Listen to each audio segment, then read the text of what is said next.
Today's question is HTML worth learning today? My answer is, if you want to become a web developer, you learn it and master it, and never hesitate about whether it's worth learning or not. Because HTML is the building block of every web page, and you must learn it. And also, it's the first thing you need to learn if you want to become a web developer.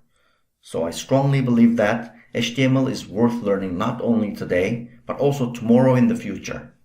But if you are not planning to become a web developer, I strongly recommend you to learn at least HTML fundamentals and try to understand how it works. Because the reality is, we are online basically every day and most of the time of the day. And we are interacting with different types of web pages on different types of devices one way or another.